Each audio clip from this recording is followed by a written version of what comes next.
You are officially invited. Yes, you.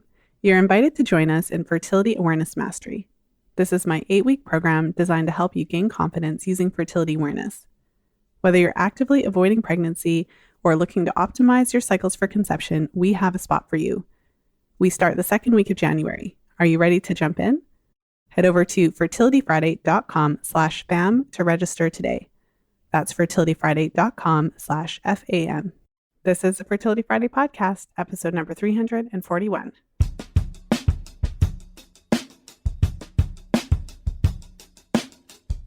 Welcome to the Fertility Friday podcast, your source for information about the fertility awareness method and all things fertility.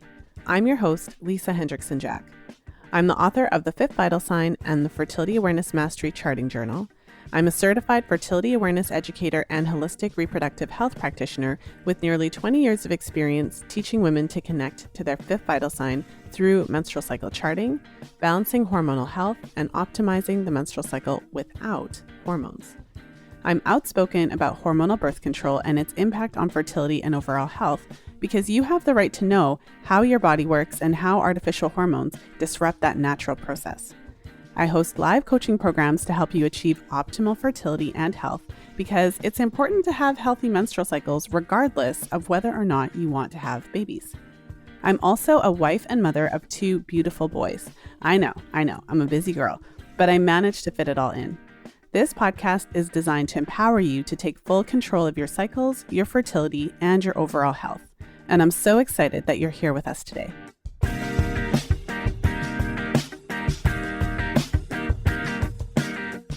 Today I'm sharing a brand new episode of my Pill Reality series. I'm sharing my interview with Frances, who shared her experience using the Copper IUD. It was a really interesting conversation because I think in many of the other Pill Reality series episodes that I've done, there were certain specific themes that would come out, really particular side effects. But in Frances's case, there were several side effects that kind of came together, and her final assessment was that she felt it may have been due to inflammation caused by the Copper IUD and things like that. So this is a really interesting and compelling episode to listen to if you have questions about the Copper IUD or if you've been experiencing certain side effects, if you have one and you weren't sure if it could be related. It's just an interesting conversation to really highlight some of the challenges that can occur. And of course, one of the things that we touch on throughout the episode is that we're certainly not anti-Copper IUD or anti-birth control in this episode. It's more just providing that space to share what the actual experiences are of women who use these devices.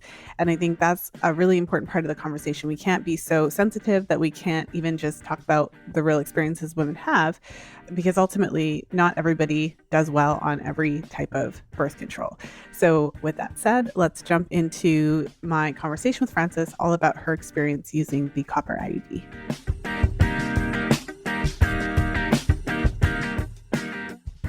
And I'm really excited to be here today with Frances. Frances is a member of the Fertility Friday community, and every now and then I put out just posts or just start conversations about hormonal contraceptives. And so I reached out to Frances and asked if she wanted to come on the show and share her experience. I'm really excited to have her here today. Welcome to the show. Hello, thank you for having me on. I'm really excited. Well, I'm glad to have you here. One of the things that I found over all of the years of doing this podcast is that I just always go back to this desire to provide a platform for women to share their stories and experiences, and for us to just have the opportunity to share in our own words. I feel that so many of us have had certain experiences, whether it's with the pill or other health issues where we've been dismissed or not taken seriously. And so it's like, okay, well, we're just going to say what happened and then let everyone kind of decide for themselves what that means for them. Yeah, definitely. And that's what I love about your show, is that I got to hear all these really interesting, unique stories that women had to tell about their experiences on contraception, which made me think about my own story, which I always thought was really weird and really kind of strange. And I rarely met any women, or whenever I kind of explained my story to people just kind of looked a bit confused. But it was actually through finding online communities and finding your podcast that I realized there was a place to kind of tell my story. And I think it's important to put it out there because I think there are a lot of women who do probably can really relate to what I went through with the Copper IUD. So, yeah. Well, and I mean, absolutely. So my line of work as you can imagine, I hear a Mhm. lot of stories. And so Yeah. the podcast has given an opportunity for me to share that so that everyone who listens to the podcast gets a window into what's really going on, essentially. And it's really irritating and also heartbreaking that so many women go through these similar experiences but feel alone because perhaps in their own circle, not that many women have experienced it. So that's what this is about, really, throughout all of these years, so that you're not alone. And anytime that someone comes on the show and shares their experience, and as a listener, you know that it's guests like yourself, but it's also professionals who shared their experiences too. So Yeah. we're all in the same boat here, and this Definitely. really helps to normalize it. So I'm kind of going on about it, but I just, No, it's good. yeah, like it's something that keeps me passionate, and it's still just as exciting for me to do these calls as it was when I started. So thank you. I love it that Oh, you're here. thank you. And I think with the copper IUD as well, it's just a bit more of an unknown. I think the side effects of hormonal contraception are talked about more, but even in really progressive kind of health circles, I do a lot of research and reading of my own. The copper IUD is still presented as a pretty like as a kind of form of contraception that won't affect your hormones and won't affect your mental health. And so even in quite progressive circles, I think there's still not much of a kind of understanding of how it can affect you. Well, let's get into it then. Cool. Let's dive down. Could you share with us then, when you got your first period, and kind of lead us into your journey of your cycles, and how you were managing your fertility? Yeah, sure. So I started my period around like 13, 14. And from my memory of my periods is that they were pretty uneventful. Like they weren't really heavy, they weren't really painful, they weren't really long. Like I actually don't remember a lot about them. And I think that says a lot, really. Like I don't remember them being really irregular or anything like that. They would just kind of came and went, and they didn't really cause a lot of upheaval in my life. Yeah, they were, I don't even remember having really bad PMS. I think I got like mild cramps sometimes, but yeah, generally they were just not an issue at all, really. Yeah, so I when I was 17, I got into my first relationship. And I just kind of went on the pill. Like I didn't really put much thought into it. That was just kind of what I did. I was absolutely terrified of getting pregnant. So I went on the pill, and I used condoms as well because I was absolutely terrible at taking the pill. Yeah, and my experience with the pill was that it really just wiped out my libido. I mean, that was my first sexual partner. It was my first sexual partner, my first time using contraception. So I had no frame of reference for, I didn't have any frame of reference really for what I was going to be like in a sexual relationship. But yeah, at the beginning of the relationship, I had like a really decent sex drive, and then it just kind of evaporated over time, really. And I just wasn't interested by the end. I had absolutely no idea that it was the pill causing that. I didn't know anything about the pill. I just knew that it prevented pregnancy. So it kind of wiped out my libido. And then I also noticed something. So I was on the pill for about like a year and a half, and then came off the pill. And then I noticed some changes. Like I noticed that my sex drive came back, like that kind of like interest in sex came back.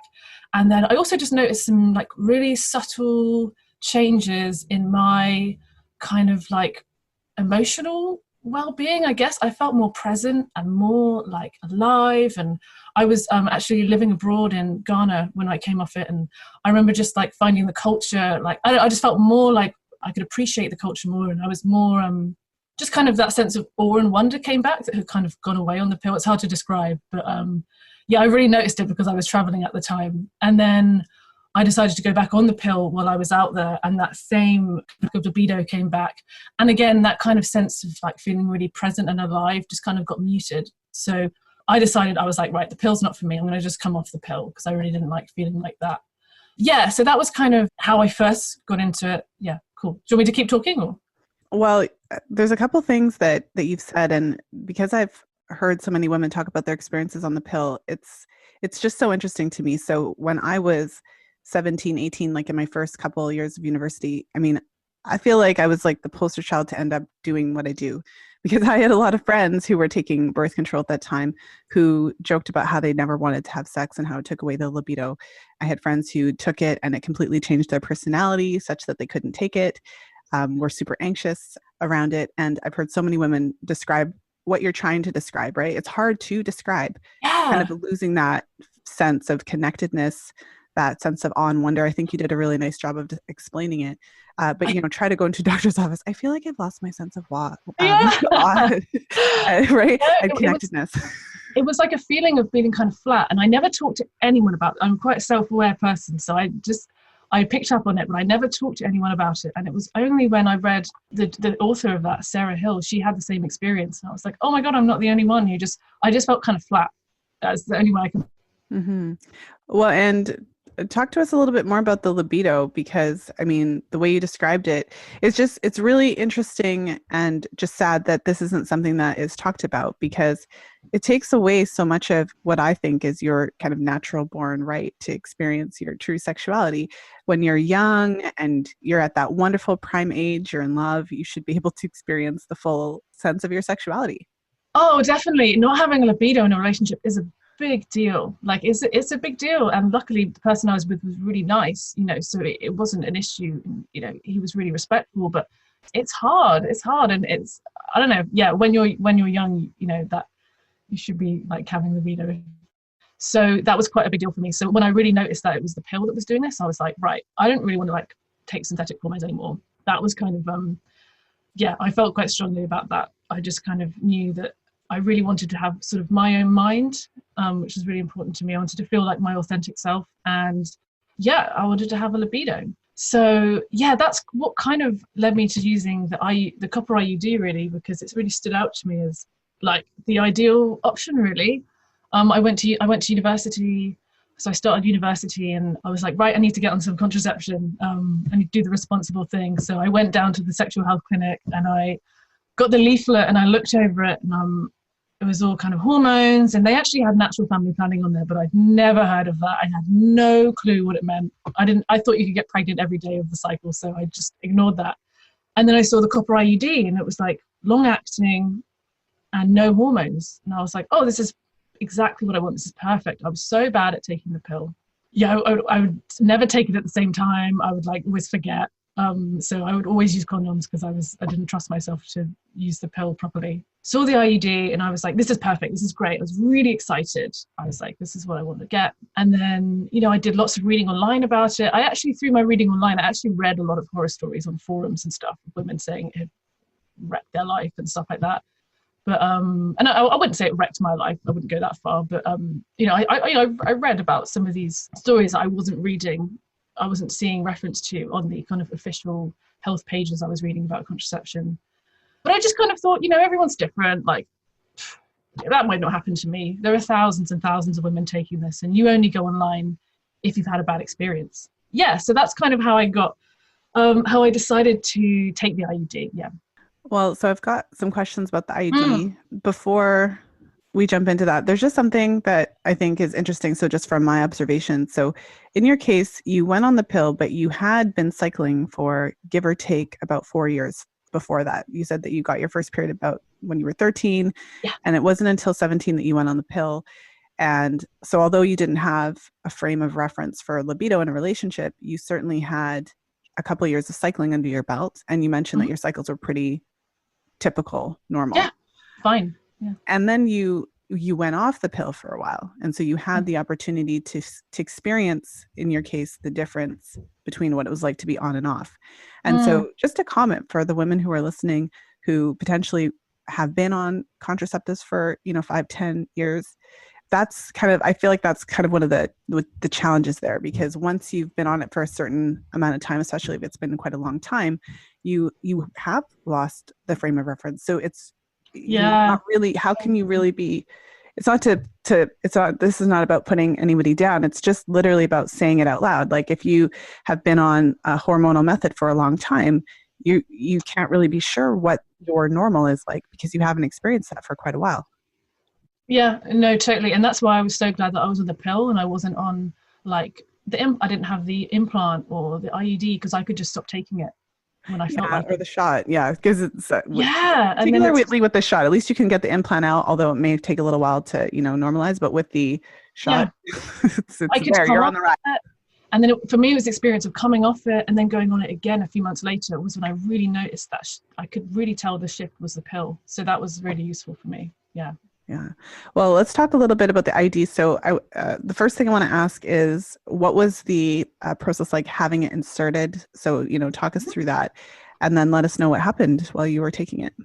Yeah, so I had it inserted and I'd done my due diligence, like I'd done a bunch of reading beforehand, so I knew the insertion was probably going to be painful. So I took my paracetamol, which is I don't know if you have that in Canada, it's a painkiller in the UK. So I took my paracetamol before I went, and the staff were lovely, like really, really, really kind and patient. But the insertion was painful. Like it was painful. I have a really high cervix, so they had to like get the extra long speculum instrument out. So yeah, it was uncomfortable, it was painful, but for me, I'm just kind of a black and white person. I was like, right, I'll just go through the painful bit and then I'm sorted for 5 years. Perfect, great, I can just get through one painful day. Well, So and did the insertion, staff were really nice. on a scale of like 0 to 10, 0 being like no pain, you're on the beach and it's great, and 10 being horrifying, and you have to go, I don't know, you need to lay down or something. Where was the pain? Oh, maybe like a 7. It's That's like pretty getting high.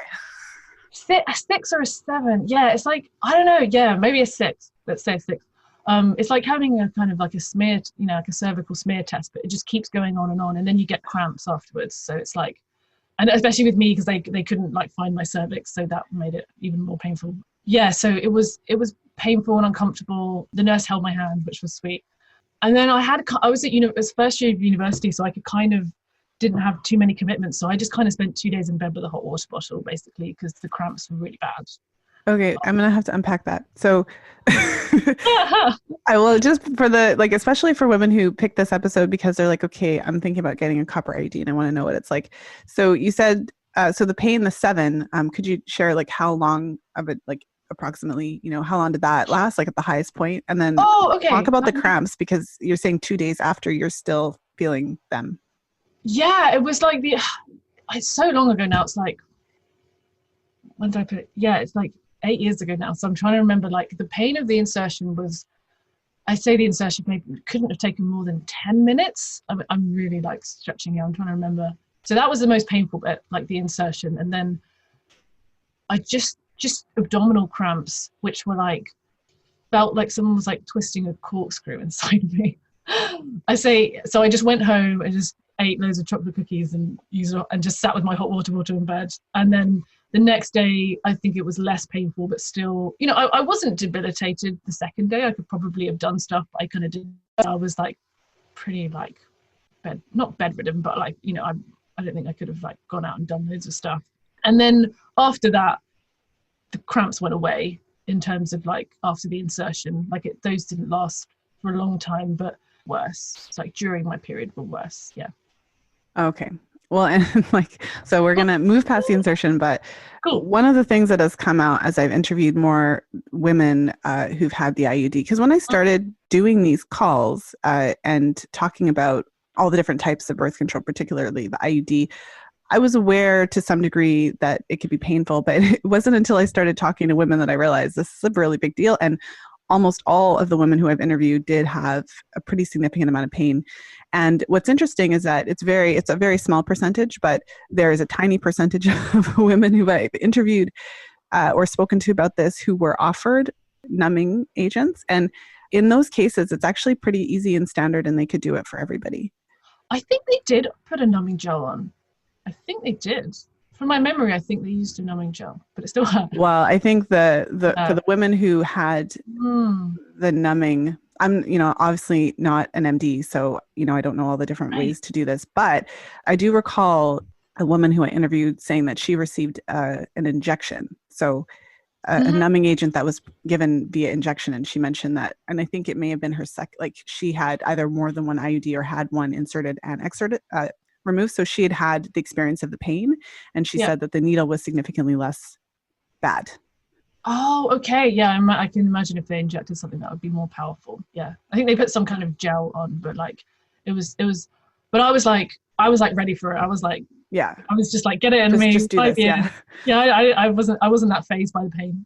It was I have a pretty low pain threshold, but I kind of coped. Yeah, so I guess I should just kind of start talking about what it was like. So I got it put in, and then I would say straight away there was quite a was a big change in my periods changed straight away.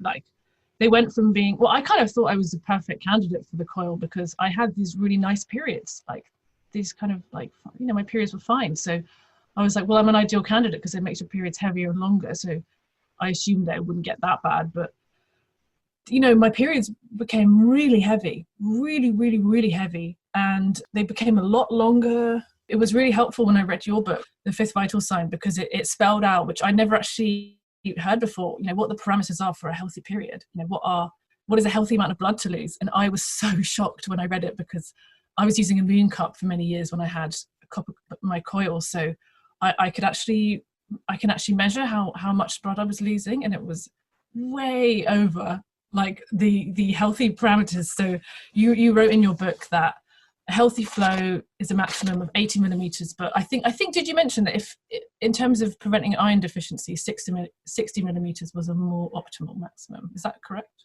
Well, yeah. So basically, when I was reading the research, there were some researchers who made the argument that 60 might be more appropriate for the purpose of screening for iron deficiency. And what's interesting is that in your case, because you have the IUD and because it's known to increase inflammation to some degree, that's one of the reasons that it works, totally. Then you would anticipate that it would likely do that. But I suppose the most important thing to know is when you're losing that much blood, you really have to be on top of regular checks and things like that just to make sure that you're not ending up super deficient in iron.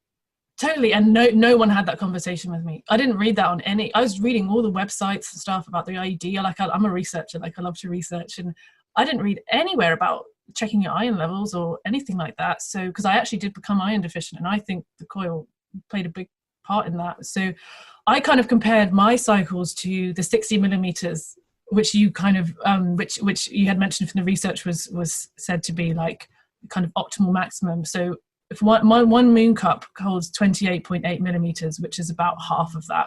So we'd say roughly 2 moon cups plus 2 millimeters is the maximum that you should have for an optimal flow. So on my heaviest day with the coil, I was losing 4 to 5 full moon cups of blood.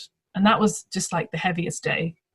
And my periods were 8 to 9 days long. So if you can imagine on my heaviest day, if I was losing literally double the amount of blood that I was supposed to be losing, or even more than double, and then you're adding in more blood on all the other days, maybe 2 full moon cups or 1 full moon cup in total. I didn't really know. I can't really remember the other days so well, but I remember I'm not surprised that I became iron deficient.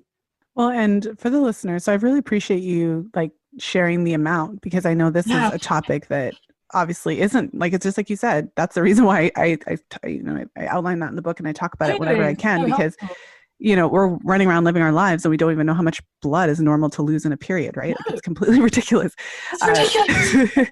So if you think back to your typical kind of normal vanilla cycles pre-coil and out, when you weren't on the pill, so just your normal cycle, how much were you losing, if you remember? I wasn't using a moon cup then. I was just using pads and tampons, but I don't think I even needed to use tampons. I think I used them, but I think I could have just got by with pads. So one way to look at it is pads, depending on the size and how full they are, if you're kind of mostly filling your pads, it's between 5 and 8 milliliters per pad. So on a typical heavy day, you might be changing your pad 4 or 5 times. So if you were bleeding 4 or 5 moon cups full, then you would probably be, either having to do a super pad plus a tampon, or you would have to be changing every hour or two.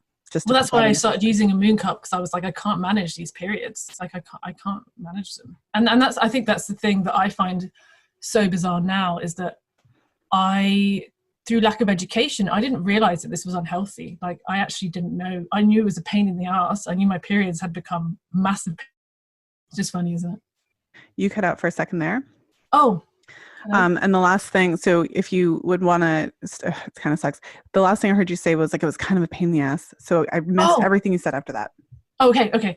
So I knew that my periods were a pain in the ass. These new heavy periods, they were kind of an upheaval every month.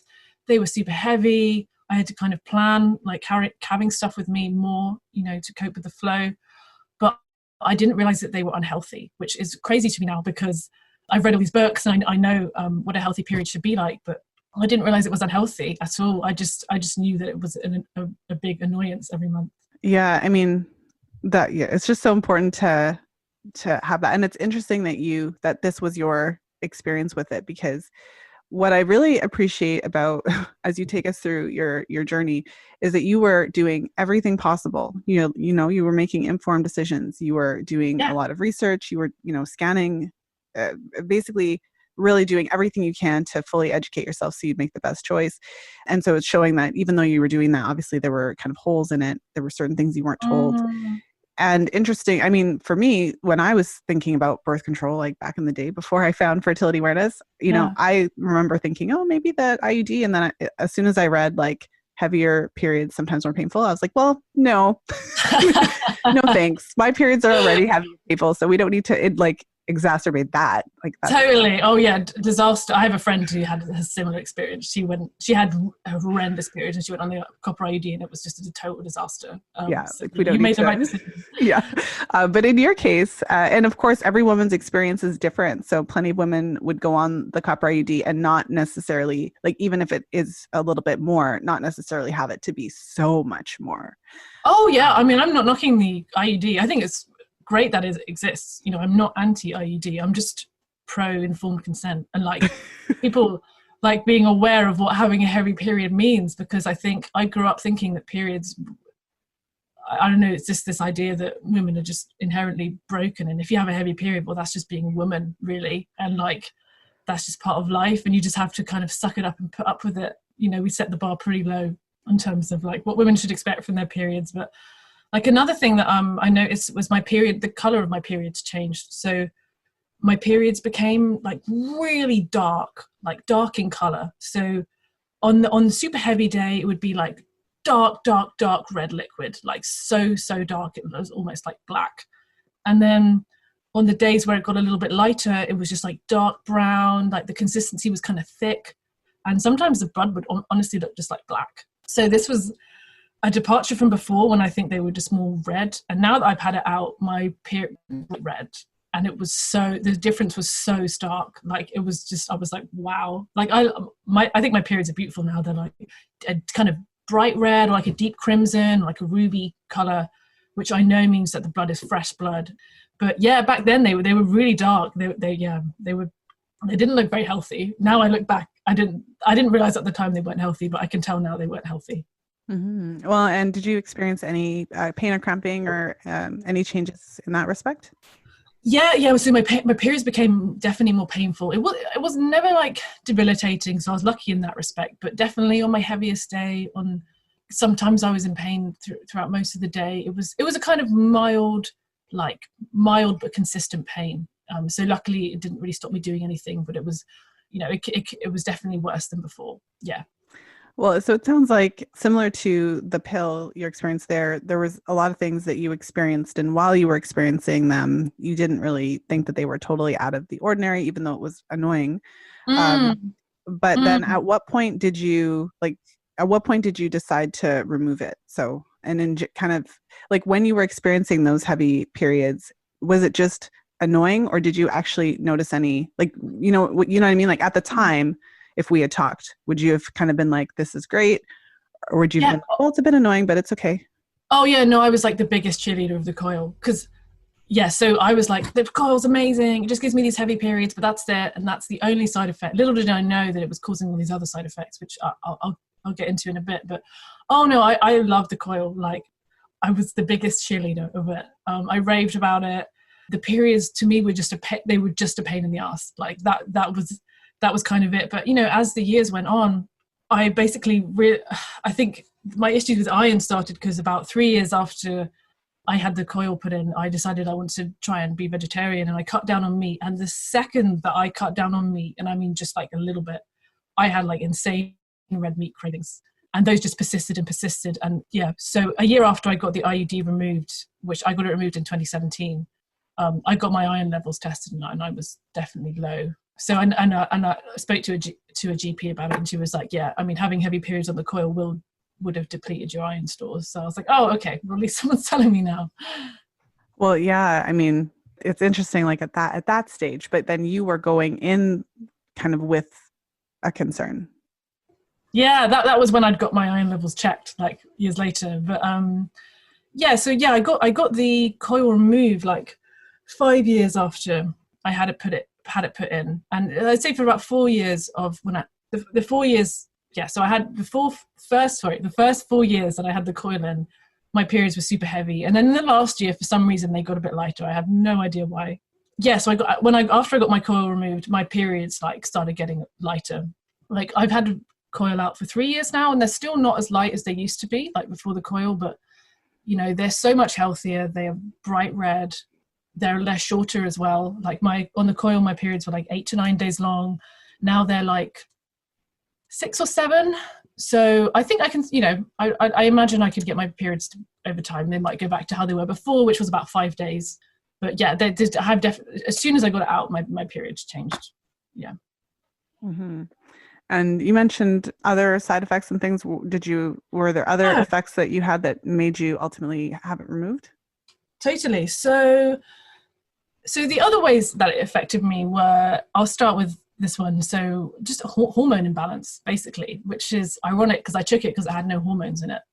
But I just started to notice after I had it inserted, and I instinctively knew it was the IUD. I didn't, I hadn't read about this anywhere, but I just knew that the IUD was unbalancing my hormones. Like I started to get, and it basically it was kind of a slow burn of the IUD. Like it started small, and then over the years it just got worse and worse and worse. Like I started to notice that I was getting like PMS before my periods. I was feeling really down. Like I might have a day, before my period where I actually felt depressed, and I just have to and I would just get so sad over like the weirdest things. And I would just like go and lie in bed and cry. And then the next day I'd be fine. And I didn't used to have that before a period. Like, not that I'd noticed, not that bad. I get really blue, really, really down. And I started getting really bad anxiety as well.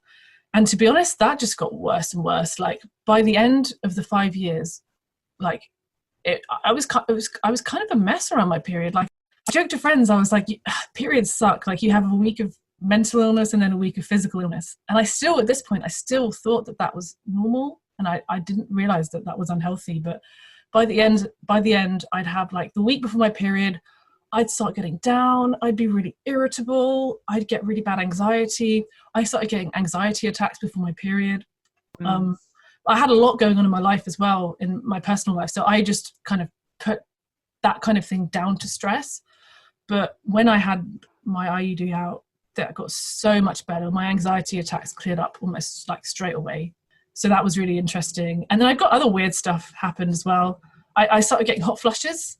Not long after I had the IUD put in, like maybe like 6 months, I started getting hot flushes as I was coming up to my period, and like night sweats where I couldn't sleep because I was sweating. And or even just in the day, I would just get really, really sweaty, and I was like, mate, am I going through the menopause or something? What is going on? Yeah, because so I know now that that's estrogen fluctuating, isn't it, when you're having hot flushes? So Mm-hmm. and I got worse hormonal acne as well around my chin. Like I still get some hormonal acne if I'm coming up to my period, but I remember like good like 3 years into having the coil, like I remember having like tons of spots on my chin around my period, like absolutely loads. So yeah, so I was, I knew from the beginning, I was like, I know that's the coil. Like my periods would started just derailing my month every month. And I just got used to that being part of my life. 2 weeks out of the month, there was the week before, and then there was the week of the period. I was just kind of managing my emotions and then managing the flow of the blood. So so it was just really, really unbalanced me, which, I mean, I've looked into this since, like I've done some research online about like why this could be. I find it all really confusing. I don't know if it's like copper toxicity or copper affecting estrogen. I don't really know. I just know that it had this effect on me. Well, I mean, it's interesting. I think you alluded to that at the beginning of our call when you mentioned that with the copper IUD.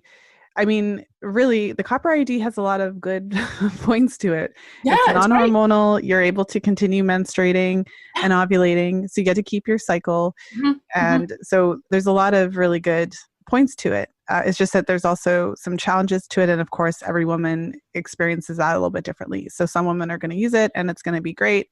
And other women, I've interviewed a few women who had increased pain, cramping, and some who had cramping throughout. So I thought that was an interesting side effect that I wasn't aware of, where you would think, okay, if you have period cramping, it's going to cramp during your period. But some women have cramping kind of randomly throughout their life. Oh, yeah, I know. I have a friend who had shooting pains down her leg and stuff when she had it. And it can have really, really powerful effect on people.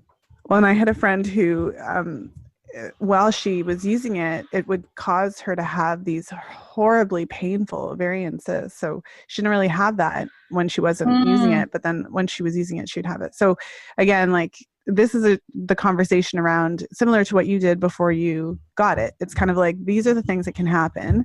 And so we're going to, figure that out, but it doesn't mean every woman is going to experience them. That's all right. Yeah. I think I just thought my experience was really weird. Basically, I was like, I must be the only person having this bizarre experience with the IUD because it has no hormones in it. Like, what's going on? I wanted to jump into today's episode to invite you to join us for the next round of Fertility Awareness Mastery Live. We start in January. This is my 8-week group coaching program that's designed to help you unlock the secrets of your menstrual cycle. Fertility Awareness Mastery teaches you everything you need to know about using fertility awareness cycle tracking to achieve your intentions. Whether you're currently trying to get pregnant, avoiding pregnancy, or planning to conceive in the future, we've got you covered. This program goes deep. Get to the root of your period problems, hormone imbalances, fertility challenges, and so much more. Early bird registration is now open, but only for a limited time. Head over to fertilityfriday.com/BAM to register today. That's fertilityfriday.com/FAM. Now let's jump back into today's episode.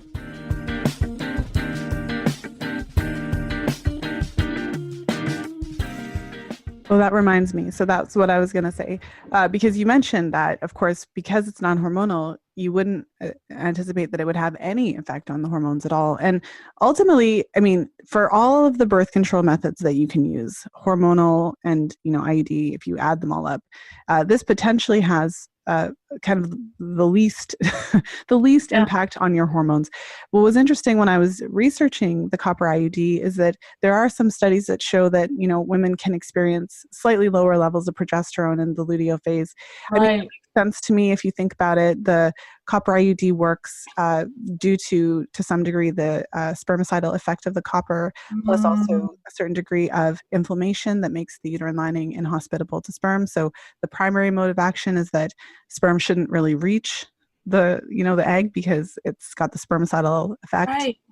But there is that additional action of it where it is causing a certain degree of localized inflammation. So from that perspective, it does make sense to me that it could have, obviously, a subtle impact on your hormone levels. And so in your case, that could have contributed to the fact that you did experience increased PMS symptoms. So when you're experiencing PMS symptoms post-ovulatory, typically the week before your period, that coincides with having a lower or a sharp drop in progesterone.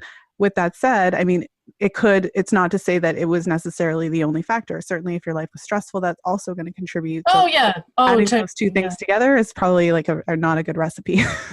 Definitely. And I think what you said was interesting because I've been working with a naturopath for the last 3 years, and we identified that I have low progesterone and I probably have like estrogen dominance as well. So that what you just said makes sense to me, that it could be affecting, and to be honest, any contraceptive device that is influencing your periods in any way, it makes sense to me that it could influence your hormones, even if it has no hormones in it, through an indirect kind of mechanism. That just makes sense to me. And now I've had the IUD out for 3 years and I still get hot flashes, not as bad as I did but when I was on the IUD, but bearing in mind that before the IUD, I'd never ever had hot flashes or I don't think I'd ever had night sweats really, but 3 years on, my PMS is way better. Not totally. PMS is way better. Periods are a lot lighter, but I still sometimes, not every cycle, I still get hot flushes, which is just bizarre to me that it's still 3 years later, it's still having a bit of an effect on me. If you're charting, it would be interesting to see where that's happening in your cycle, and Yeah, how that would pertain to your hormonal shifts and all those types of things. I mean, that would you're probably doing it already, but that would certainly be of interest to see if it's consistently happening at certain times, or if it's really truly just random. it's Uh, just before my period starts. Yeah, well, actually. and that's Yeah, when your estrogen's highest. So exactly. there's lots of opportunity there with your naturopath to kind of look at, what that means. And is it that because you're supposed to make a lot of estrogen at that time, so then it would indicate maybe that your body isn't processing it the way it's supposed to be, right? But if Mm. it's consistently happening at that time, then certainly that would be my initial kind of, okay, let's look there. Let's see Oh, how you're definitely, processing it. Yeah. definitely. Well, so I mean, I'm still kind of thinking about all the different aspects that we talked about today, with respect to the Copper ID, because it's interesting, because it's not like what you said at the beginning. You're like, it's not like it wrecked my life, but it certainly had some negative Uh, effects. So knowing what you know now, if you could talk to yourself, when you were about to take the Copper IUD, what would you have said? And would you have actually chosen not to go on it? Or would you have just modified how long you took it? Or I'm sure you've thought about that. it's difficult to say. I will answer this question. There was one little extra bit I wanted to talk about in terms of how it affected me. But I have thought a lot about that question you just asked. But I think this is probably the worst bit of the way it affected me, to be honest, what I'm about to go into. Was my mental health got so bad on the Copper IUD. And it was definitely, yeah, so it was a bit of a slow burner, but definitely as soon as I had it in, I've always had anxiety. I definitely can be a bit obsessive and have quite weird anxiety, but now looking back, I can see that, when I got it put in, my anxiety got worse. I wasn't suddenly having panic attacks overnight, then I would have known it was the IUD. But after I had it put in, my anxiety got worse and I started to obsess over things way, way, way more. And my anxieties were kind of taking over my life a little bit more. And over the years, it just got worse and worse. I would just have really dark, obsessive thoughts, and I couldn't shake anxieties for years. And I really, really never ever put this down to being on the IUD at all. I just thought it was part of me being a bit of an anxious person. But looking back, it was really, really not normal for me to be this anxious. And as I mentioned before, I started having anxiety attacks as well, before my period and stuff. And I would just, I would just obsess over stuff, and my mind would go to really weird places, to see if it would help some other health issues I had. I get really bad headaches. So I was like, well, my 5 years is up, so I'll just take it out and see how I feel. And then I had the IUD out, and I think the best way I can describe it is to say it felt like a veil had been lifted off me. A lot of my anxieties just started to melt away, and think more clearly. I could think more clearly about my anxieties, and I could shrug them off a lot more easily. And not believe how much better I felt without it. And the difference was really, really, really stark. That makes me really sad, because I was on the Copper IUD from 19 to 24, and those weren't I was really young, and it's a really important time of your life, and to me those years were still doused in anxiety. Now I know how I feel when I'm off the coil. I know I would have been happier, if I hadn't been on the coil. Not ready for a baby. I was at uni, so I was partying loads. Fertility awareness was just not an option for me. My sleep pattern was all over the place, basically. Yeah, so I think if I could go back to old me, and I knew what I knew now, I would probably try and convince myself not to take it, and just use condoms or something like that. Pregnancy was so off the cards for me at that point. It's difficult to know if I'd have done things differently, but I hope that I would have. Well, I mean, and when you're answering that question with, that you probably would have tried to convince yourself not to take it, is it mostly because of the anxiety that you experienced? Was that kind of the worst of it? Yeah, definitely. I would say the mental health was definitely the heavy periods. I mean, it's all combined, right? The heavy periods and the iron deficiency definitely didn't help my mental health, but so you can't really separate them. And the hormone imbalance would have been contributing to that.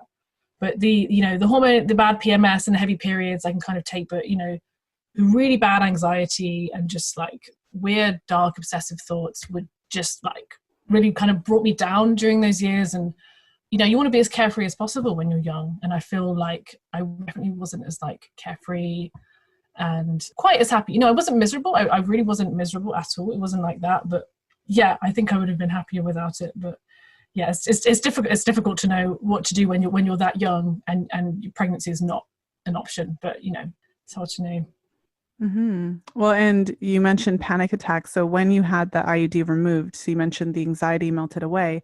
Did the panic attacks completely go away? Like, have you had any panic attacks since you came off of, or since you had it removed? So, oh, sorry. So I never had a panic attack, but I had anxiety attacks where I'd get like, that was Oh, like in sorry, the last, oh no, don't worry. In the last 2 years, I would just get like overwhelmed with anxiety. It's quite a physical feeling, an anxiety attack, get overwhelmed. My heart would start beating kind of fast. And it was just really unpleasant. They were never debilitating, but they were just really not nice.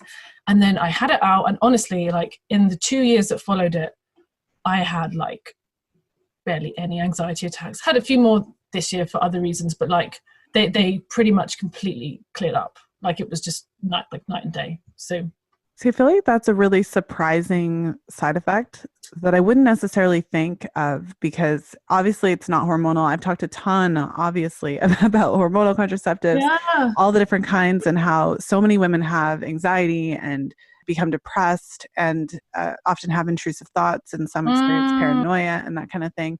And I mean, it's related to a number of different things, but in particular, it's related to B vitamin deficiency. So the hormones change how we process the, B vitamins, and that interferes with our production of tryptophan, serotonin, and these things kind of, that's at least one of the kind of, explanations for it, as well as the disruption of hormones.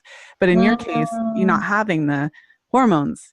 But you did, obviously, when you're experiencing such a shift in your periods and such a shift in your PMS symptoms, there's obviously hormonal changes happening there as a byproduct of what's going on.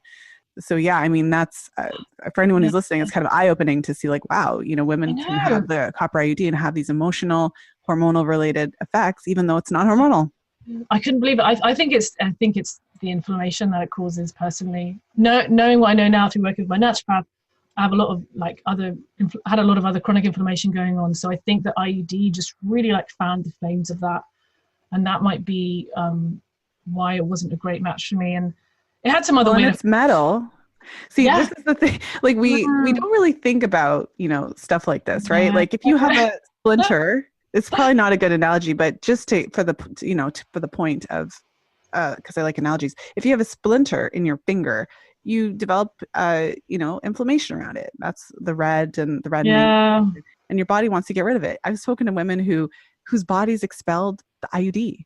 Oh my gosh, I'm on loads of Facebook groups now, and there's plenty of stories of that. I know it's a foreign object in your body, and so again, this isn't about like judgment. This is about like having a conversation and just exploring ideas, right? So, if you think about it, but just for the listeners, because I know I come across as like super anti-pill, and sometimes I kind of don't like that. But at the end of the day, we're having conversation about it. So, if you think about it, you have this foreign body inserted into your uterus, into an internal organ. And it causes inflammation. That's part of why it works.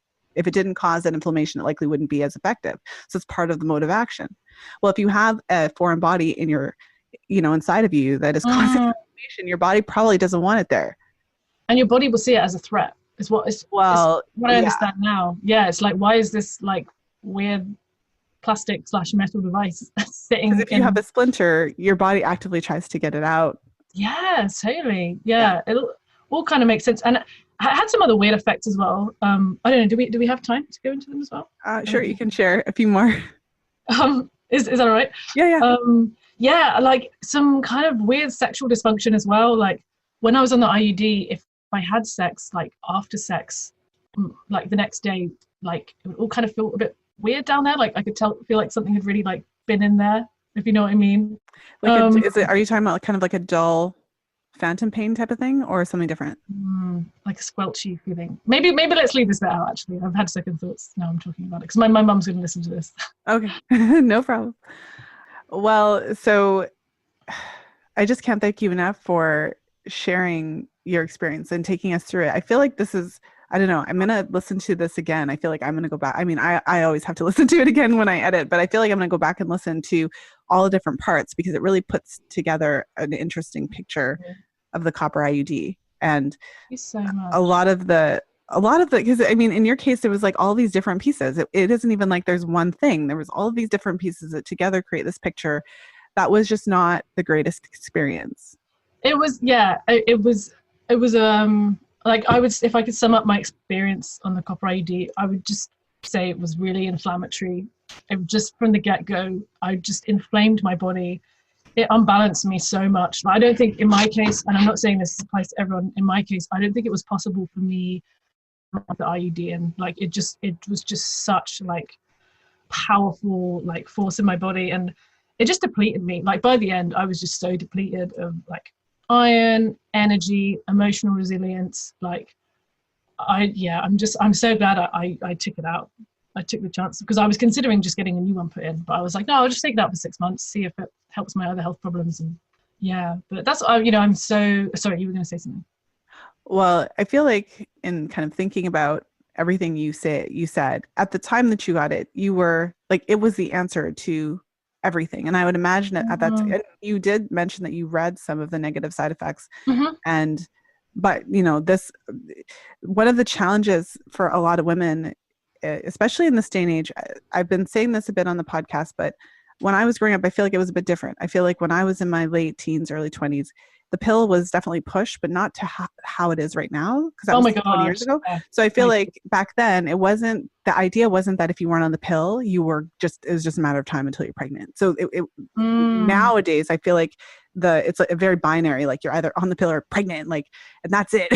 And so I find that a lot of the women who I am speaking to who are younger than me, who are kind of, in this more current time around this birth control conversation, it's really very just terrifying, and it's to a different degree, because oh, when I no. was facing these choices, I was prepared to just use condoms because I had learned that condoms were effective, and you know what I mean. Like Yeah, I have no feel problem like, I'm happy to use them. Yeah.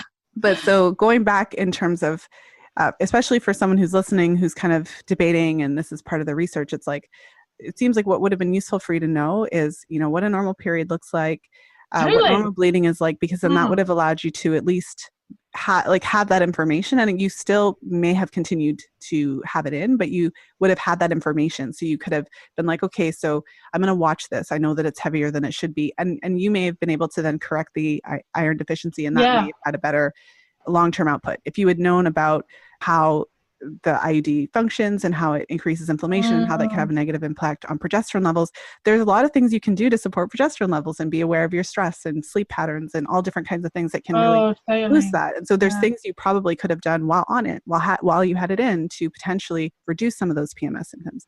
So even like the concept of like with it in, having information means you could have still addressed some of these issues. And then if it hadn't improved it, then you could have, and if you had known there could have been a link to these emotional issues that you were experiencing, then it could have Mm. just given you more choices. So I feel like this isn't a situation of like black or white, should you have taken it or not. It's more of the information could have helped you to improve that experience, and it would have given you that choice ultimately if you decided to go off of it earlier.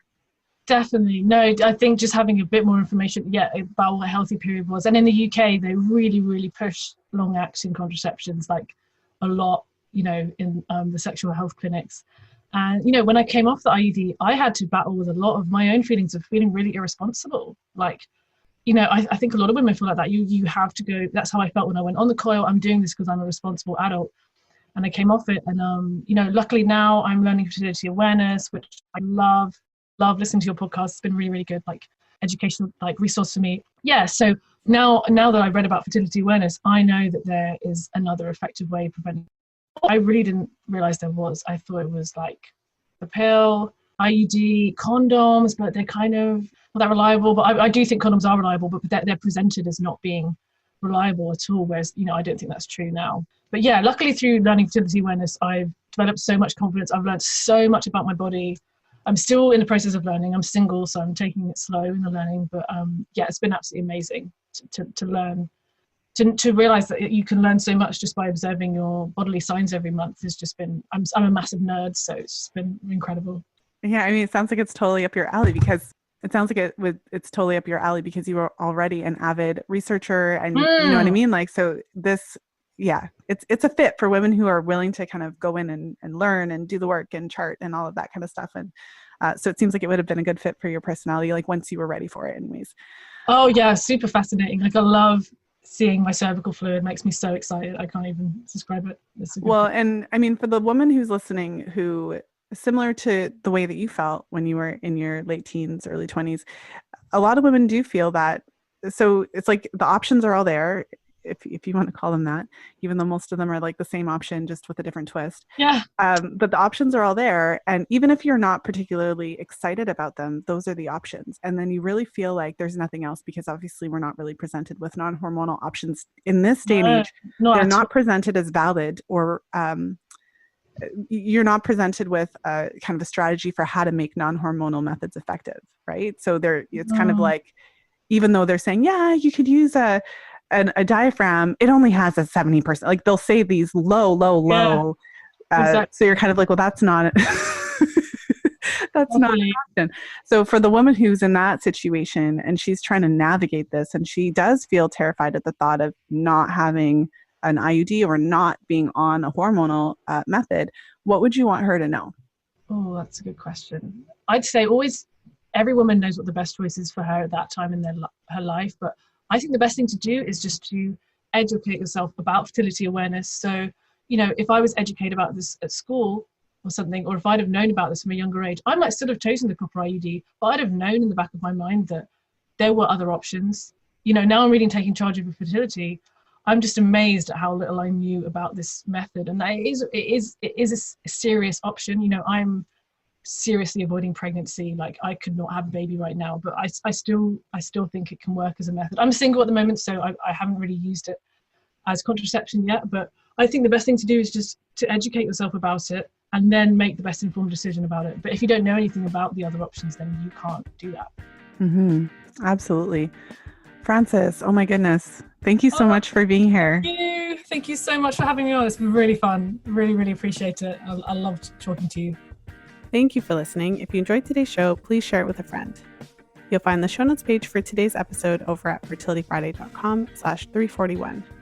I hope that you enjoyed today's episode. Again, another really insightful conversation about contraceptives, in this case, non-hormonal, which is the copper IUD. And one of the questions I get a lot, actually, when I'm sharing information about hormonal contraceptives is, what is my opinion about the copper IUD? And so what is, I think apparent was that for me personally, it wasn't an option because of my own specific situation. Being in my early 20s, having heavier periods, and especially for the first, several years of my menstruating life, my periods were quite painful and quite heavy. And so it just wasn't an option for me personally for those reasons. So I would say in the general sense, because that doesn't carry over to everybody, if you do have periods that are problematic on the heavier side, or you do experience pain, moderate to significant pain, then know that many women who use the copper IUD experience an increase of bleeding and increase of the intensity of their cramping. And this is at least in part due to the inflammation that is caused by the copper IUD, as it is one of the main modes of action. I think that's helpful to know. However, for women who had really light periods or didn't really have any issues with pain, I've interviewed some women for whom, it didn't really it didn't, I mean, it may have increased it a bit in terms of the amount of bleeding or the amount of cramping, but it didn't necessarily, make it so that it was ridiculous. So I think it's just helpful to know that it can increase whatever degree of bleeding or pain that you experience. Now, some of the other side effects that women have spoken about on the show are the cramping. So an increase in the actual cramping during the period. But I did interview a few women very well who experienced cramping, but it wasn't related to the period. So it's cramping throughout the cycle, kind of at random times. And that was something unexpected, because until I started doing these interviews, that's not really something I'd heard, firsthand from women. I had known about the increased propensity for cramping during the actual period, and of course the increase in menstrual bleeding. But that was an interesting effect, and that would be kind of a unique challenge, because with your period, you know that it's coming and you know what to expect because it's kind of, at a certain time and those types of things. But with the cramping that happened outside of that, for many of the women who I spoke to, well, you can't really plan for that if you just have kind of random bouts of intense cramping throughout the cycle at random intervals. Like that's a lot more difficult to manage. And so I think that it's at the end of the day, when it comes to devices and contraceptives, the Copper IUD is an incredible option available for women because it's non-hormonal, because it allows you to continue cycling naturally. But there are certain challenges to be aware of. And of course, one of the most common threads with IUDs in general that you may have heard if you've listened to the Pill Reality series episodes. So again, the link to the Pill Reality series episodes you'll find fertilityfriday.com/pill reality. And so there'll be the list of all of the Pill Reality series episodes that have been done. But one of the common threads with IUDs in general is the insertion. And so that's something that I've certainly spoken about more and more as I do more of these episodes. And I've made a point of asking for the women who I've interviewed if they did have issues with insertion. That has come up also in the Fertility Awareness Reality Series episodes as well. And so I would say that for all women who are considering an IUD, it's really important to become aware of the issue with insertion pain, particularly if you have never had a baby or a procedure, anything, because if you've never had a baby, if you've never had anything come through your cervix, then it's a greater chance that you may experience pain. And also, many doctors aren't really informing women about this, but you can actually ask to have pain relievers. You can actually ask for the area to be numbed. And, why it's not a standard of care to numb the area when so many women experience such excruciating pain, why it's minimized, that, for some women, the pain may only last for a couple of seconds, but the way that they describe it is really, really intense. So the fact that that is minimized, that's its own issue. But I feel like those are some of the things that are important to consider when thinking about an IUD, whether it's insertion or removal, just to ensure at least that the procedure itself isn't causing undue or unnecessary pain. It's just all these things. So again, it's always about informed consent around here, just really, and also allowing women the platform to share their own experiences, because if there's anything that we can look at historically, is that the experiences of women collectively are often dismissed, often ignored, and obviously not necessarily high on the priority list. And so, that's one of the reasons why so many women continue to be prescribed different kinds of hormonal contraceptives, and obviously non-hormonal in the case of the Copper IUD, without the full knowledge and understanding of the possible side effects, the possible issues that could arise, just so that they can make that informed decision. So again, for all of you who are interested in these particular episodes, so you'll find the Pill Reality series episodes, fertilityfriday.com/pill reality, and also the Fertility Awareness Reality series, which are my on-air client sessions of real women who are learning fertility awareness in the various programs that I offer. So those episodes you'll find at fertilityfriday.com/reality. And I just want to thank you for tuning into today's show. If you feel like this episode could benefit someone that if somebody came to mind, make sure to share it. The link to share is fertilityfriday.com/341. And of course, I wish you all a wonderful weekend, whenever you're tuning into the show. And of course, as always, until next time, be well and happy charting.